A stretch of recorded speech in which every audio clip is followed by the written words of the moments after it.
Once again, I am with you with the next topic, and topic is commerce with same chapter, chapter number 2. Before proceeding next under the commerce, we will discuss what is meaning of commerce. Commerce में आगे से बढ़ने से पहले हम समझते हैं commerce होता क्या है। कॉमर्स से आशय उन सभी प्रक्रियाओं से जो उत्पादन से प्रारंभ होकर के उपभोक्ता की संतुष्टि तक जाती है। It means commerce is a process which start from production go till consumer satisfaction.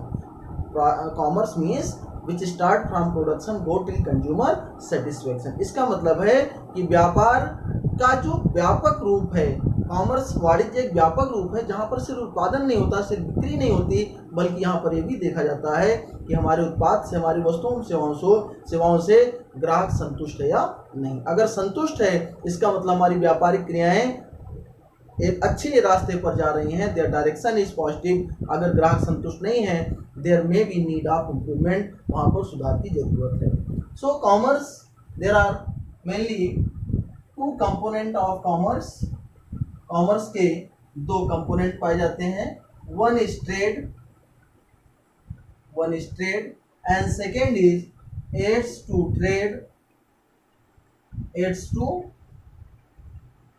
Trade. पहला है ट्रेड और दूसरा एड्स टू ट्रेड, व्यापार और व्यापार के सहायक। पहले व्यापार समझते हैं, what is meaning of trade. Trade means, ये सेंटेंस को ध्यान सुनिएगा, trade means purchasing and selling of goods and services from one place to another place for earning profit. Purchasing and selling of goods and services from one place to another place for earning profit. एक स्थान से दूसरे स्थान पर वस्तुओं एवं सेवाओं को खरीदना और बेचना लाभ कमाने के उद्देश्य से व्यापार कहलाता है। अब यहाँ पर जब एक स्थान से दूसरे स्थान पर, इसी टर्म को ध्यान से समझते रहिएगा, क्योंकि जो इसके अंदर की बात हम बताएंगे, ट्रेड का डिटेल पढ़ेंगे, वो इसी स्टेटमेंट में चेंजेस करते जाएंगे, तो आपको ट्रेड के डिफरेंट टाइप्स के मीनिंग को रटने और समझने में समस्या नहीं होगी। So there is a two category, mainly there are two trade, one is home trade and second is foreign trade। one is home trade and second is foreign trade। पहले इसको समझते हैं, home trade and foreign trade. Home trade, हम trade के meaning से इसको correlate करके बता रहे हैं। हमने ट्रेड बताया, purchasing and selling of goods and services from one place to another place for earning profit. अब इसी में थोड़े से वर्ड को चेंज कर दें, purchasing and selling of goods and services from one place to another place for earning profit within boundary of a country. या profit के पहले कर लें, जैसे purchasing and selling of goods and services from one place to another place within one country, within boundary of country या within a country for earning profit is called home trade. एक ही देश की सीमा के अंदर वस्तुओं एवं सेवाओं को खरीदना और बेचना लाभ कमाने के उद्देश्य से होम ट्रेड कहलाता है, गृह व्यापार कहलाता है। लास्ट एक बार दोबारा सुन लें, purchasing and selling of goods and services within boundary of a country for earning profit called home trade. Second, foreign trade, purchasing and selling of goods and services from one country to another country या out of boundary of a country for earning profit is called foreign trade। देश की सीमा के बाहर दूसरे देश से वस्तुओं को खरीदना और बेचना लाभ कमाने के उद्देश्य से विदेशी व्यापार कहलाता है, फॉरेन ट्रेड कहलाता है। So home trade, there are three category. Home trade mainly there are three category, local level, second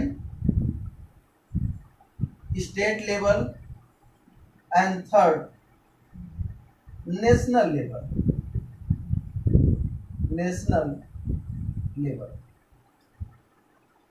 Under home trade there are mainly three category, first is local level trade, state level trade and third is national level trade. अब पहले बात करें कि local level trade होता क्या है। स्थानीय स्तर का व्यापार, purchasing and selling of goods and services, purchasing and selling of goods and services within one district from one place to another place for earning profit. एक ही जनपद के अंदर एक स्थान से दूसरे स्थान पर वस्तुओं सेवाओं को खरीदना लाभ कमाने के उद्देश्य से वो कहलाता है लोकल लेवल ट्रेड, स्थानीय स्तर व्यापार। There is a foundation for district level, any it may be any place but it may be one district. Second state level trade. State level का मतलब है राज्य स्तर का। राज्य स्तर का कैसे? Purchasing and selling of goods and services from one place to another place within one state for earning profit is called state level trade, राज्य स्तरीय व्यापार। Third national level, here is a foundation for state level. Third national level, purchasing and selling of goods and services, purchasing and selling of goods and services from one place to another place all overall country. Overall suppose we are Indian businessman, overall India, एक राज्य से दूसरे राज्य पर, एक जिले से दूसरे जिले पर, but here is a foundation within boundary of a country, so that trade called national level trade. So all are clear, local level trade, second state level trade and third is national level trade. अब ये जो trade है तीनों मिलाकर के ये दो part में डिवाइड है। कौन सा दो पार्ट है? होलसेल ट्रेड और second is retail trade. Retail trade आगे आपके सिलेबस में है, होलसेल ट्रेड और retail trade. 11th business study के सिलेबस में दोनों चैप्टर हैं, दोनों यूनिट हैं, होलसेल ट्रेड और रिटेल ट्रेड की चर्चा भी हम आगे करेंगे। So I hope home trade is clear. Home trade किसे कहते हैं? जो बाउंड्री ऑफ कंट्री किए जाएं, जिसके तीन पार्ट हैं, local level trade, state level trade और national level trade. Local boundation limitation up to district level, state level boundation up to state level and national level up to country level, up to within boundary of a country. और इसके सभी में दो category हम आगे पढ़ेंगे, wholesale trade और retail trade. आगे बात करें under the foreign trade. Foreign trade की चर्चा हमने कर लिया। Foreign trade there are three part, there are three types of foreign trade. One is import,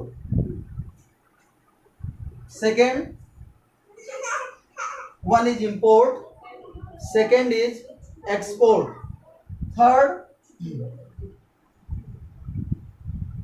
interport, import, export and interport. import मंगाना, आयात करना, purchasing of goods and services from any country outside country, purchasing goods and services from any other country is called import. बाहर किसी दूसरे देश से मंगाना, आयात करना इंपोर्ट कहलाता है। Export, selling goods and services in any other country for earning profit is called export. किसी दूसरे देश को वस्तुओं सेवाओं को बेचना निर्यात कहलाता है। And third is interport. Interport means purchasing any one country and selling to any other country. Purchasing one country and sold to any third country is called interport. For example, if Indian businessman purchasing goods from America, so when goods and services purchasing by Indian businessman, so it's called import. When Indian businessman goods and services sold to the Japanese businessman, so it's called export. And third is interport. Interport means when Indian businessman purchasing goods and services to the America and sold in Japan, America से खरीद करके और Japan को बेच देता है, तो क्या कहलाता है? इंटरपोर्ट। पुनर्निर्यात, इसको कहते हैं आयात, निर्यात और पुनर्निर्यात। So there are mainly two component of commerce, one state and second is aids to trade. Trade को दो पार्ट में डिवाइड किया गया, home trade and foreign trade. और होम ट्रेड को थ्री पार्ट में आपने डिवाइड किया, local level trade, state level trade और national level trade. Foreign trade also divided into three parts. One is import trade, second is export trade, and third is interport trade. Now come to the aids to trade. Now come to the aids to trade. aids to trade नाम इसका होता है व्यापार के सहायक. How we can say it's a aids to trade. व्यापार के सहायक कैसे हैं? There are different type of services available in the market, available in the society, and those who are going to help directly or indirectly to the business smooth operation. विभिन्न प्रकार की सेवाएं बाजार में उपलब्ध हैं, समाज में उपलब्ध हैं, जो कहीं न कहीं प्रत्यक्ष या अप्रत्यक्ष रूप से व्यापार में सहायक होती हैं. So such type services which are helping to the business directly or indirectly for their successful operation, so it's called aids to trade. व्यापार के सहायक से उन सभी सेवाओं से है जो व्यापार को प्रत्यक्ष या अप्रत्यक्ष रूप से सहायता प्रदान करती हैं व्यापार के कुशल संचालन के लिए. So there are different type of services. एक एग्जांपल बताते हैं. If a businessman want to send their goods and services from one place to another place, so which type services he or she have required? Transportation. So transportation, what is transportation? It's to trade. If a businessman want to start a business, so there a businessman have required capital. So capital he or she will arrange from the bank. So banking is also aids to trade. Next, a businessman want to safety of their goods and services, so businessmen have adopted insurance policy. So insurance also aids to trade. So now just you write how many types of aids to trade, and then we are going to discuss about all. Banking, second insurance, third transportation, next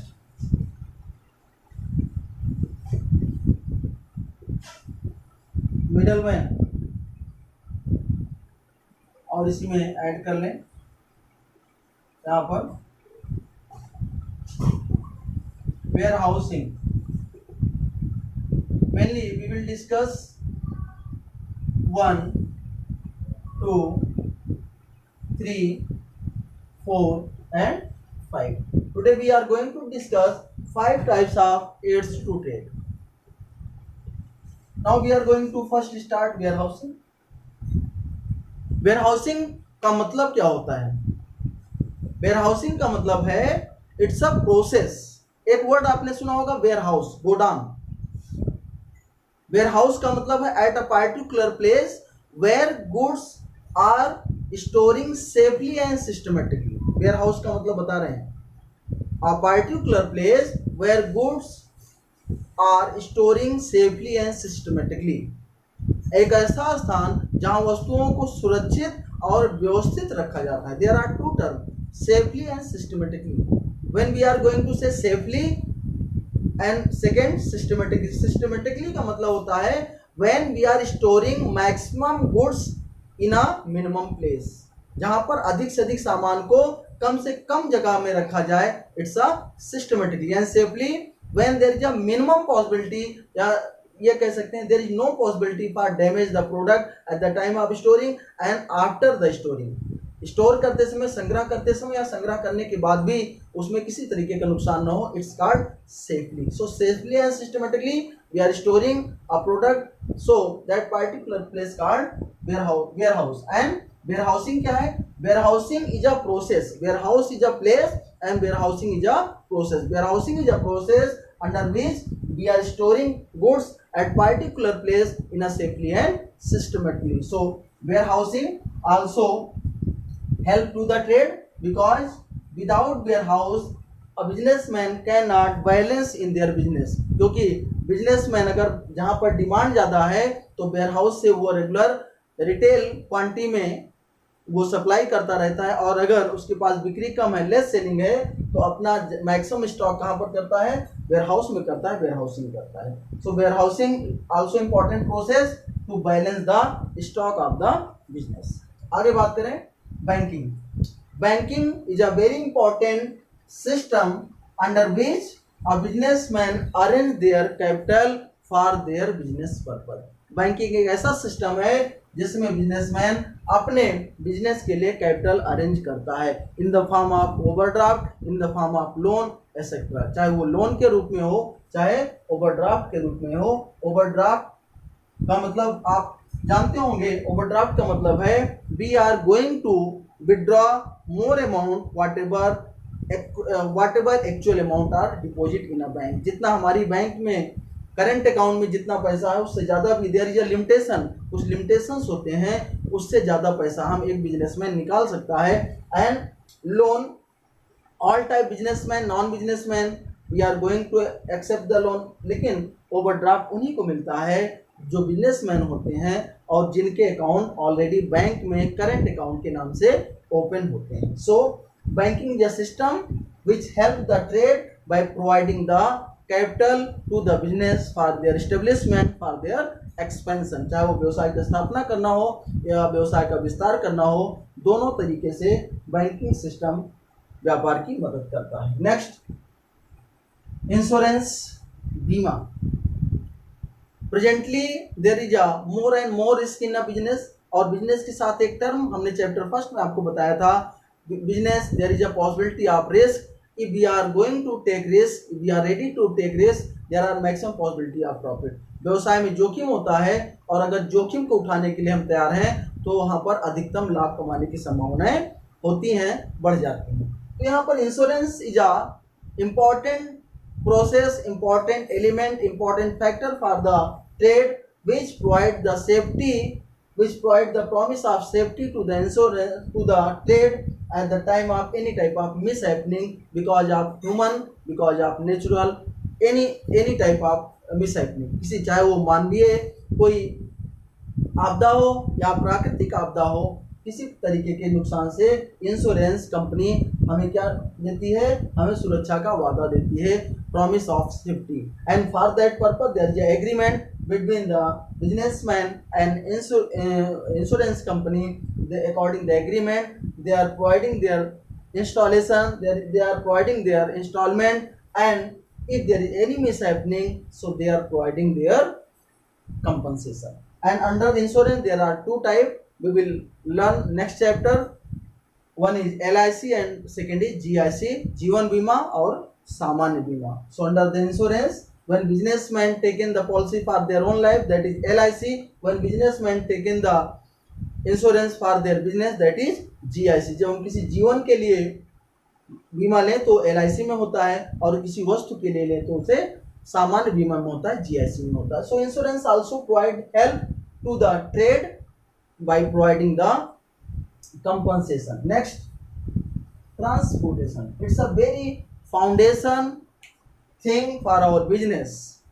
बहुत ही आधारभूत चीज होती है यातायात। If there is no transportation facility we will not success in the market. A businessman can not smooth operation there business, business will be difficult to survive in any market. किसी बाजार में व्यवसाय को बढ़ाना है, व्यवसाय को आगे ले जाना है, so we are not position to send our goods and services at any place from one place to another place। So it's not important to sell our product at a needy person at a demanded market। यदि हम अपने product को सही जगह पर नहीं भेज सकते हैं तो निश्चित रूप से हमारा प्रोडक्ट बिकेगा नहीं, और जब बिकेगा नहीं so we cannot fulfill the objective of trade, we cannot fulfill the objective of business। Business का ऑब्जेक्टिव क्या है? टू अर्न मैक्सिमम प्रॉफिट, और प्रॉफिट किससे होता है? सेलिंग से, और सेलिंग किससे होता है? डिस्ट्रीब्यूशन से, और डिस्ट्रीब्यूशन किससे होगा? ट्रांसपोर्टेशन से। एरो बना सकते हैं आप यहां पर, transportation,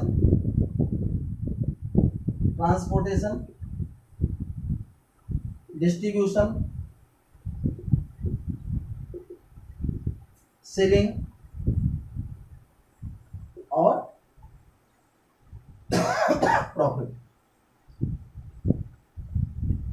If there is a transportation, there will be distribution। If there is a distribution, there will be selling। If there is a selling, there will be profit। And all things, it's a final objective of business हमारे व्यवसाय का अंतिम उद्देश्य है लाभ कमाना। लाभ कमाने के लिए बिक्री होना चाहिए, बिक्री के लिए वितरण होना चाहिए और वितरण के लिए यातायात के साधन होना चाहिए। So we can say transportation also very important services which provide help to the trade for sending our goods and services from one place to another place. Next, middleman.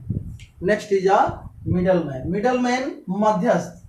middleman यहाँ पर जो middleman की बात कर रहे हैं, a person who is playing important role between producer and consumer या customer, जो किसके बीच इंपॉर्टेंट रोल प्ले कर रहे हैं, प्रोड्यूसर और customer. Middleman is a person, is important link between the producer and customer. It may B wholesaler, retailer, agency holder. It may B wholesaler, retailer and agency holder. तीनों में से कोई भी हो सकता है या सभी हो सकते हैं। They are purchasing goods and services from producer in large quantity and according the need of customer they are going to sold goods and services to the customer in a small quantity according their need, according their likes and dislike. So middleman also very important element for increase the for expansion of the business, for expansion of the trade, because middleman is a very close link between the producer and customer. So you can observe, you can see here all services, all the term, all the components are very important for trade. If there is no support from all, we cannot start the business, we cannot start the trade at any place at any time. So there are very important term two under the commerce. One is trade and second is aids to trade. So I hope terms are clear. Thank you very much. God bless you.